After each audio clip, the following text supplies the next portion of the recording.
കാണിക്കുക. ഇതൊന്നും അറിയാതെ അവിടെ ഒരു പരിപാടിക്ക് പോയി മടങ്ങി വരുമ്പോ എന്റെ സഹോദരി ആയിഷത്താരെ ഒരു വിടക്ക് അവിടെ കയറ്റി ഒന്ന് കാണും. നമ്മളെ MLA കയറി കണ്ട ഉടനെ ഇവന്റെ ഈ കഥകളൊന്നും ആയിഷത്താക്ക് അറിയില്ല. 2 കൊല്ലം കഴിഞ്ഞാൽ അംസാക്കാക്കും അറിയില്ല. ഞാനും ആയിഷാക്കി തമ്മിൽ 2 വയസ്സിന്റെ വ്യത്യാസമുള്ളൂ. എന്നെക്കാണ് 1.5 വയസ്സ് കൂടുതൽ. ഇത്രയേ ഉള്ളൂ.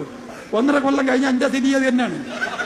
അപ്പൊ ഇതൊന്നും അറിയാത്ത ആയിഷാത്ത് അവിടെ കയറുമ്പോ അൻവർ വന്നിട്ട് കെട്ടിപ്പിടിച്ചിട്ട് നിങ്ങൾ എന്റെ കൂടെ നിൽക്കൂല. അപ്പൊ നമ്മൾ MLA അല്ലേ? ഓ നിൽക്കും. ഉടനെ ആദ്യം ഫോട്ടോ എടുത്തു. പറഞ്ഞ് നമ്മൾ MLA അല്ലേ, എന്റെ കൂടെ പറ്റൊന്നും അറിയില്ല, എന്റെ കൂടെ നിൽക്കും.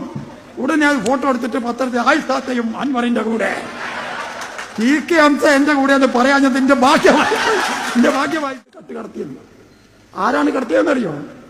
അതായത് മുനീർ ബാബു KMCC, മുബീർ ബാബു ഫൈസി സഹാഫി വഹാഫി എന്നൊക്കെ പറഞ്ഞ ഞങ്ങൾക്കറിയില്ലേ? നമ്മളെ മുസ്ലിയറാണ് ഫൈസി. മുനീർ ബാബു ഫൈസിയാണ്. അതും മുസ്ലിം ലീഗിന്റെ വിദേശത്തുള്ള സംഘടനയായ KMCCയുടെ നേതാവ്. അയാൾ എങ്ങനെയാ കൊണ്ടുവന്നതെന്ന് പറയാൻ ഈ പെണ്ണുങ്ങൾ ഇവിടെ ഇരിക്കണമെന്നുണ്ട്.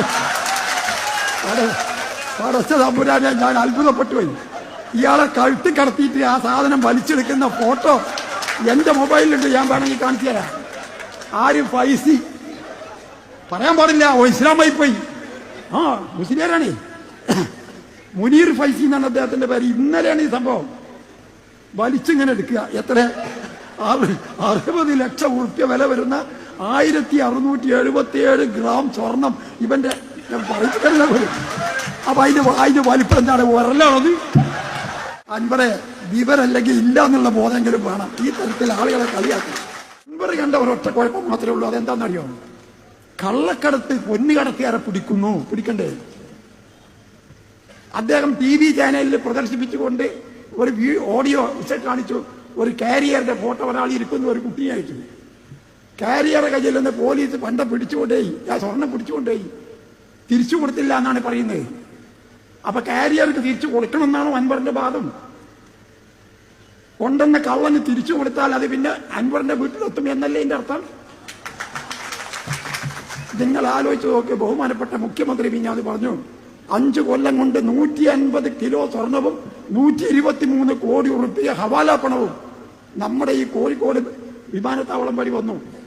കോഴിക്കോടിന് പേര് മാത്രമുള്ള വിമാനത്താവളം മലപ്പുറത്താണ്. അതുകൊണ്ട് മലപ്പുറത്താണ് ഈ കള്ളന്മാരെന്ന് പറഞ്ഞു പോയി. അപ്പുറത്തിന് ഈ കയറി ചാടി. മലപ്പുറം എന്ന് പറഞ്ഞാൽ ഇവന്റെ മൂത്താപ്പാന്റെ സമ്പത്താണോ മലപ്പുറം? മലപ്പുറം തന്നെ ജില്ല ഉണ്ടാക്കിയത് EMS ഇപ്പൊ സഖാവ് പറഞ്ഞങ്ങൾ കേട്ടില്ലേ? മലപ്പുറം എന്ന് പറയുമ്പോൾ ഇവർക്ക് എന്തോ പറ്റിയ ബാധ്യത, ഇവരെ തറവാട്ട് സ്വത്തിന്റെ ബാധ്യത. അപ്പൊ അതിൽ തന്നെ ഉണ്ടാവുന്ന ആ വികാരം നമുക്ക് സ്വീകരിക്കാൻ പറ്റുമോ? കോഴിക്കോട് വിമാനത്താവളം മലപ്പുറത്താണ്, മലപ്പുറം ജില്ലയിലാണ്.